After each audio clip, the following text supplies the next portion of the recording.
Hello everyone, I'm Lindsay and welcome back to my channel. If you like hearing about makeup, fragrance, body care, overcoming overconsumption and all that stuff, then please be sure to subscribe and like this video. So in this video, I want to do a palette ranking of all the palettes I used in the month of December. I used 9 different palettes and I did makeup 19 days of the month. Just kind of a forewarning, some of these palettes are kind of newer to my collection and I'm still kind of testing them out. So some of them are more so first impressions mixed in with some older palettes that I've had for a few years now. At the bottom is my ABH Sultry palette. This is like probably my favorite ABH palette that I have. It's absolutely gorgeous, cool tone palette. But I found when I was using it this time that some of the shimmer shades, they're just like not as impactful as like we're used to from a lot of these like indie makeup brands and stuff now. I do feel like the looks I got were still very beautiful and I love pulling it out, especially for the winter time, December time, for some holiday glam looks, all of that stuff. But I just felt like it was a little more lackluster than I remember. It's not a super old palette in my collection. I got it maybe a couple years ago. I found it at TJ Maxx, but definitely the lowest ranked on this ranking. Then for number 8, I have the Odin's Eye Christmas Eve palette. This is an absolutely gorgeous palette. The main reason why it's ranked lower is that blues are not really like my tones. As you can see, it's gorgeous.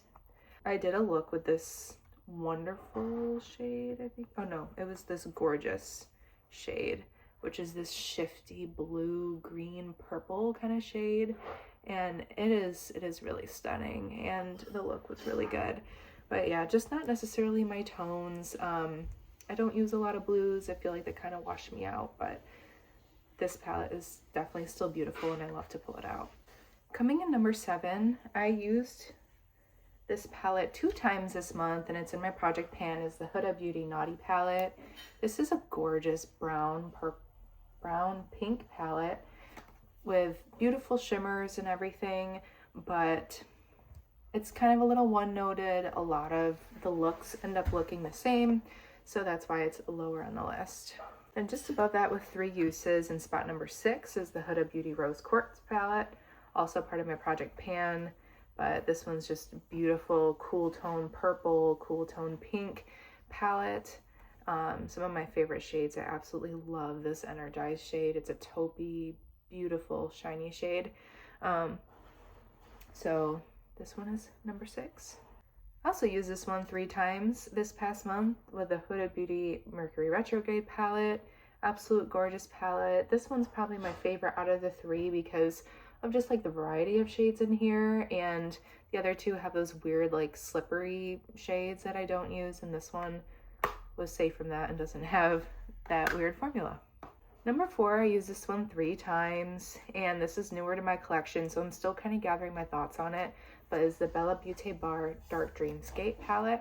And this past year, Bella Beauty Bar absolutely became my favorite brand, and I hear that from a lot of people. Like, a lot of people have been saying that. Their palettes are more expensive, but they're absolutely gorgeous and worth it.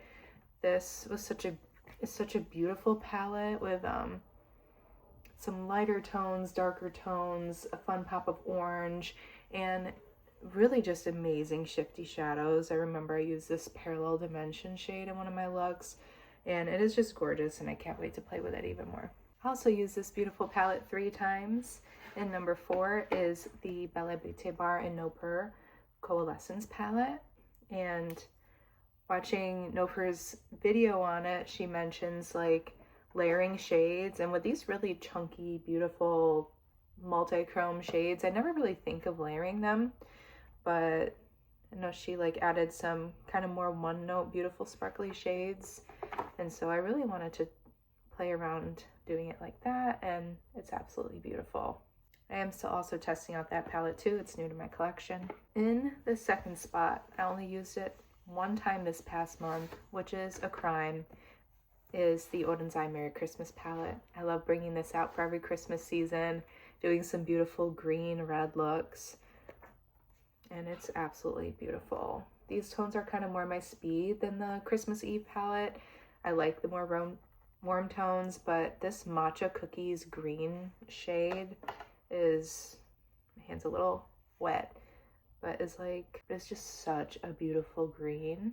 Probably one of my favorite green shades in the world, and I'm not a big green eyeshadow person, but that Matcha Cookie shade, I love to do a look with that Matcha Cookie shade, Snowman, which is just beautiful white and green duochrome, and then the poinsettia like red shade, doing a beautiful Christmas glam look with that. So that's what I did this year on Christmas Day, and just sad. I was really tempted at keeping this out for January too, but I think I'll definitely play with it again soon. It's not just a palette for Christmas time. Sometimes you have to remind yourself of that. And in the number 1 spot is another palette that's new to me, is the Bella Beauty Bar Dead Roses palette, and this is gorgeous, just like saturated pink and purple tones with beautiful shimmers. And I ended up doing 2 looks with this, which I think it's sad that my top 2 palettes I feel like I barely even played with, but I definitely think I'll pull this out and maybe I'll do some looks with you guys. That way we can play with it together. But they released so much this year and it's absolutely beautiful, but I need to slow down. Like, I have so much that can build your own palette, like just play around with things in different ways, and definitely touch and play with your palettes. So let me know what your favorite palette was in December that you used, and I hope to see you in the next one. Bye.